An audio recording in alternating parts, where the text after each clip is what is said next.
Aujourd'hui à Shenzhen, c'est parti pour les gymnastes français. Après la journée d'hier, escrimeurs et judoka voulaient continuer la moisson. Les volleyeuses françaises, elles, s'attaquent à Taïwan. C'est l'épisode 3 du Journal des Bleus.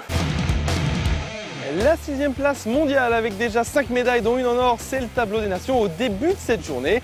On verra le nouveau classement en fin d'émission. Salut la France! Après une médaille d'or il y a 2 ans lors de la dernière Universiade à Belgrade, la gymnastique française arrive à Shenzhen avec de réels espoirs. Aujourd'hui c'était le concours par équipe, l'occasion de juger un petit peu de l'état de ses troupes avec Florent Turpin. Il est jeune, il est beau, il est musclé et en plus il était fait pour ce sport. Désolé, je m'appelle Jim et je fais de la gym. Désolé.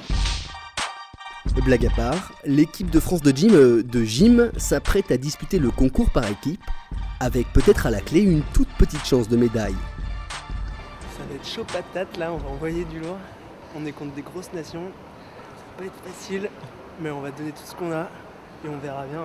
Et faire une interview comme ça, c'est facile? Pas facile, je commence à galérer là. Allez, ciao.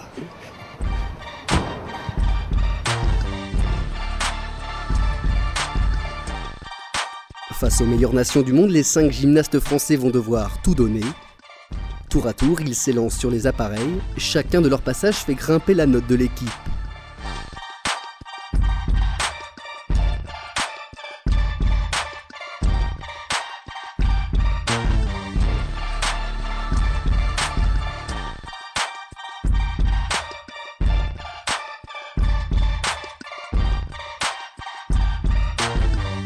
Mais dans une salle pleine à craquer, ce sont les Chinois qui font la course en tête, bien aidés par leur public, parfois un peu cinglé.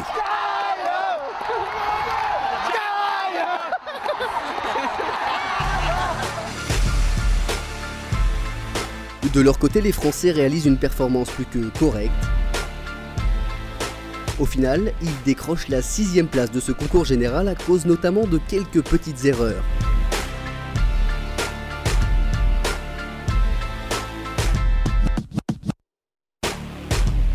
Mais Samir, Axel et Jim décrochent leur qualification pour le concours individuel.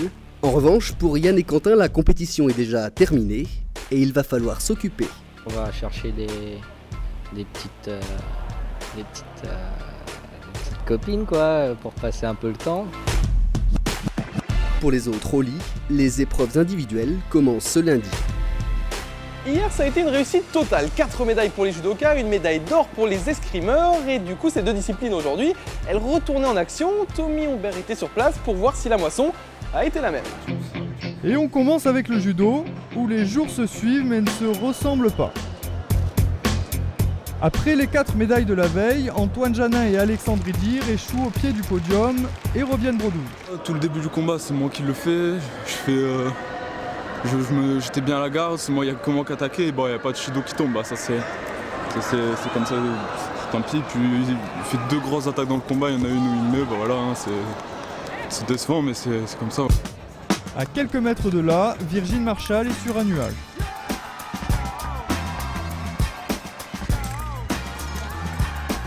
En l'emportant 15-11 face à l'Italien Marziani, il se qualifie pour la finale de l'épée. Virgile, c'était le petit jeune du groupe. Il a fait sa compète, il a étonné énormément de personnes, moi-même. Et il s'est donné à 100% sur chaque match. On l'a ressenti d'ailleurs en finale. Mais chaque match, il a été au bout. Mais la finale ne se passe pas comme prévu. Le Français est dominé par le Hongrois. Au final pour Virginie, une belle médaille d'argent.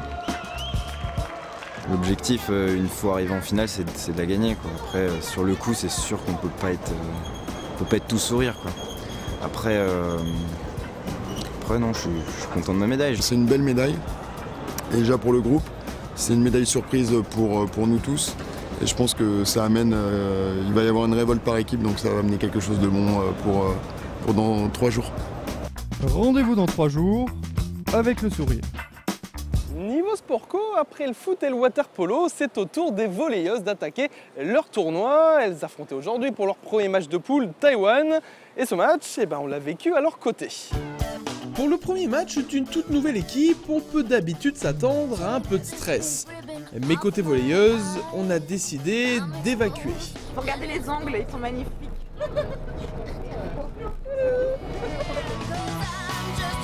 Après 1 heure de bus, les Françaises arrivent à la salle. Ici, dans 45 minutes, elles affronteront Taïwan.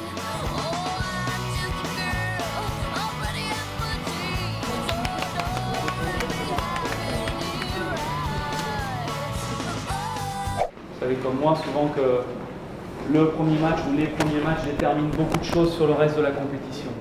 Videz-vous la tête et surtout rentrez en vous disant je vais donner le maximum pour que ça reste vraiment ancré dans vos têtes cet événement. Ok? Allez, allez, viens. Et...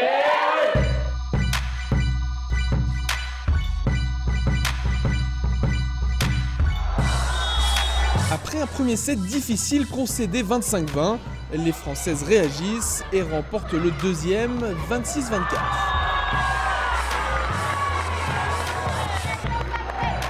Pourtant la série ne dure pas, les Taïwanaises reprennent le contrôle et s'imposent finalement 3 manches à 1.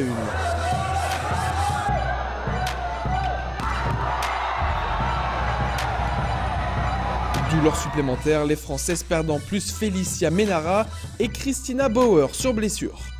Je suis un peu écœuré parce qu'on passe à pas grand chose quelque part au volet de ce match. Et en plus, on ressort avec 2 blessés pour le reste d'une compète où on n'est que 12. Ça veut dire qu'à partir de demain, on va jouer à 10, ça va être compliqué. Prochain match pour les Bleus, dès demain, face à la Pologne. Une seule nouvelle médaille pour l'équipe de France aujourd'hui, elle est en argent et du coup au tableau des nations on recule. La France est désormais 11e, loin, très loin déjà derrière la Chine, le Japon et la Russie. Dans la vie, il n'y a pas que le sport, il y a aussi l'art et la culture. C'est en tout cas ce que nous répète toujours notre reporter numéro 1, Arnaud Lalanne. Du coup, pour le récompenser, on l'a envoyé assister à un concert de musique classique sur le village des athlètes. Et ça vaut le détour. Shenzhen 2011, en plus d'être le lieu de rencontre de nombreuses nations, se veut aussi le choc entre 2 mondes, celui des sportifs et de la musique classique.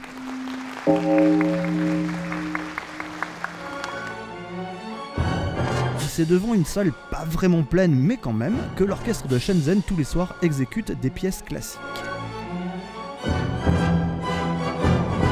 Et ce soir, c'est Roméo et Juliette de Piotr Ilyich Tchaïkovski, un projet d'opéra composé en 1869, merci Wikipédia.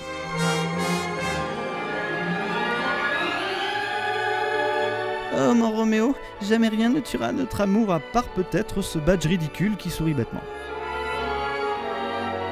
De la fougue, du romantisme, du tragique, tout ça suivi par des gens en tenue de jogging, voire pire. Et si vous voulez tout savoir, c'est du 44.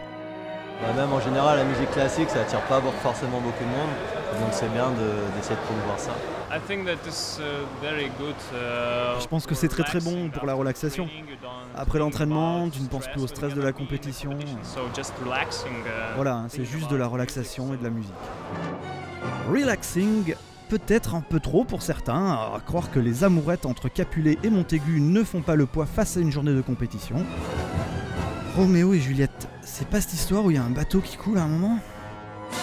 Bon, finalement, ce concert. C'était soporifique.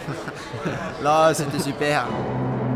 Une belle initiative qui nous rappelle à tous ce qu'est la musique classique, ce sentiment partagé, universel devrais-je dire, qui consiste à chercher discretos la sortie pour pouvoir se casser en douce.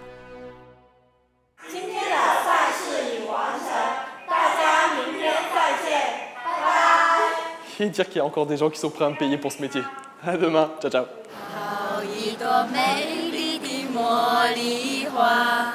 好一朵美丽的茉莉花，绽放美丽满枝桠，又香又白人